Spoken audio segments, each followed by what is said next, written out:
अगली खबर का। आपको बता दें कि अमेरिकी राष्ट्रपति डोनाल्ड ट्रंप ने एक बार फिर आर्कटिक क्षेत्र के विशाल द्वीप ग्रीनलैंड पर कब्जा करने की अपनी इच्छा दोहराई है।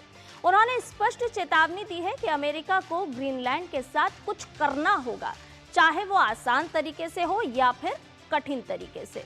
और भी क्या कुछ कहना है ट्रंप का, आपको बताते हैं।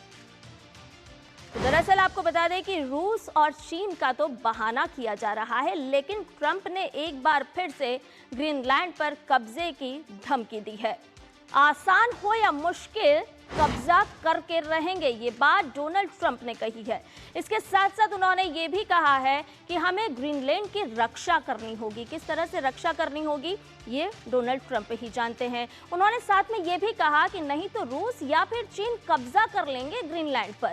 और तो और चीन और रूस बढ़ा रहे हैं अपनी गतिविधियां, तो हमारा होगा तो हम इसकी रक्षा बेहतर तरीके से कर पाएंगे, ये बात डोनाल्ड ट्रंप ने कही है।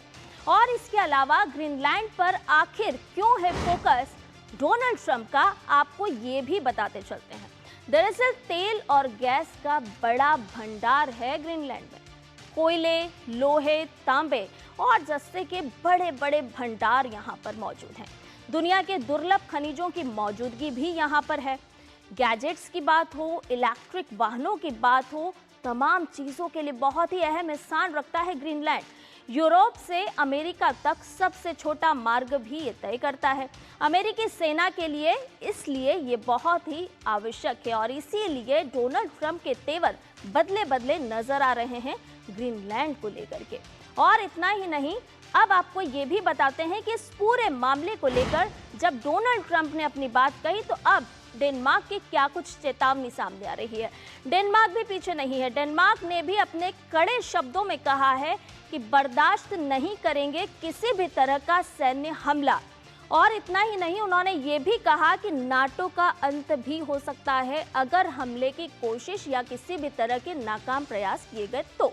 डेनमार्क को आर्टिकल 5 का सहारा लेना होगा, ये भी कहा गया है। अपनी प्रतिक्रिया के दौरान रक्षा के लिए समर्थन जुटा रहा है डेनमार्क। वो चाहता है कि वो अपनी रक्षा सुरक्षा स्वयं करे, उसकी रक्षा किसी और के हाथों में ना जाए। कई यूरोपीय नेताओं ने भी अमेरिका के इस पूरे मामले को लेकर के आलोचना की है। किस तरह से पूरा मामला आगे बढ़ रहा है उस पर चर्चा करेंगे, लेकिन उससे पहले आपको बताते हैं कि आखिर डोनाल्ड ट्रंप ने क्या कुछ कहा है। सुनिए।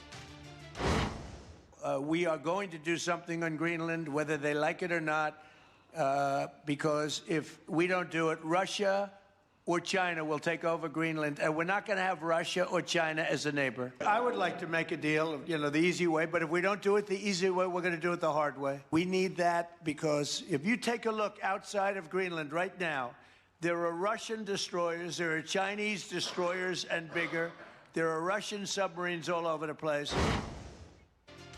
तो सुना आपने ग्रीनलैंड को एक बार फिर धमकी देते हुए डोनाल्ड ट्रंप। ज्यादा जानकारी के साथ हमारी संवाददाता जेसिका तनेजा हमारे साथ इस पूरी खबर पर जुड़ गई हैं। जेसिका, अगर डोनाल्ड ट्रंप की बात को ही समझा जाए तो वो कह रहे हैं कि कुछ तो करना पड़ेगा। इस कुछ तो करना पड़ेगा को किस तरह से आप समझाएंगे हमारे दर्शकों को, आखिर डोनाल्ड ट्रंप की निगाहें अब ग्रीनलैंड पर क्यों हैं? जैसे कि आपने अपनी रिपोर्ट में बताया और डोनाल्ड ट्रंप का बयान भी हम सबने सुना कि ग्रीनलैंड एक बहुत ही महत्वपूर्ण, एक अहम जिसे कहते हैं रिसोर्स सेंटर बन चुका है आर्कटिक रीजन में। और जिस तरीके के सिक्योरिटी कंसर्न्स बताए जा रहे हैं आर्कटिक रीजन में, डोनाल्ड ट्रंप और उनके बाकी जो मंत्रीगण हैं उनके द्वारा, रिसोर्सेज की आप बात करें, जैसे कि आपने अपनी रिपोर्ट में भी बताया, बहुत भरमार है आर्कटिक रीजन में। सिक्योरिटी कंसर्न्स को लेकर अमेरिका का ये कहना है कि उनका ऑलरेडी एक बेस है वहां पर, एक मिलिट्री बेस है, लेकिन वहां पे सिक्योरिटी बढ़ानी पड़ेगी। और जिस तरीके से रशियन सबमरीन्स और चाइना की रिसर्च वेसल्स आर्कटिक रीजन में अक्सर काम करती रहती हैं और अपना जो इंफॉर्मेशन गैदरिंग वाला जो उनका रिसर्च ओरिएंटेड काम होता है वो भी चलता रहता है। तो इस चक्कर में अमेरिका का ये मानना है कि अब ग्रीनलैंड और डेनमार्क की जो सुरक्षा है उस पूरे आर्कटिक रीजन की, वो अमेरिका को देखनी होगी और अमेरिका को इस पर ज्यादा प्रतिक्रिया करनी होगी। ये बयान उनका ज्यादातर हमने देखा जब वो इलेक्ट हुए थे पिछले साल, तो उस समय उनका पहला बयान यही था कि ग्रीनलैंड एक ऐसा आर्कटिक रीजन का आइलैंड है जो कि सबसे बड़ा आइलैंड है आर्कटिक का, काफी महत्वपूर्ण है, जैसे आपने बताया रिसोर्सेस भी है वहाँ पे, जिसके जिसके लिए बहुत माइनिंग प्रोजेक्ट्स जिसे कहते हैं वो भी एक बहुत बड़ा मुद्दा बन गया था कि जो माइनिंग प्रोजेक्ट्स हैं वो चाइना और चाइनीज कंपनीज को भी जाए, तो ये सारा इस पर रोक लगाने की डोनाल्ड ट्रंप ने पहले भी बात करी हुई है। जी। और अगर आप देखें जो बयान आए हैं यूरोपियन लीडर से और डेनमार्क के प्रधानमंत्री से, वो ये दर्शाते हैं कि इसके बाद नेटो का क्या होगा, आर्टिकल 5 का क्या होगा, नेटो की यूनिटी उसका क्या होगा, तो इन सब पे फिलहाल चर्चा जारी है और प्रश्न चिन्ह भी।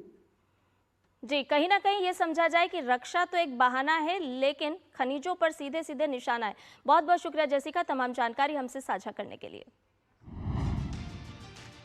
और इसके साथ ही न्यूज़ पंच में फिलहाल के लिए इतना ही। मुझे और मेरी पूरी टीम को दीजिए इजाजत।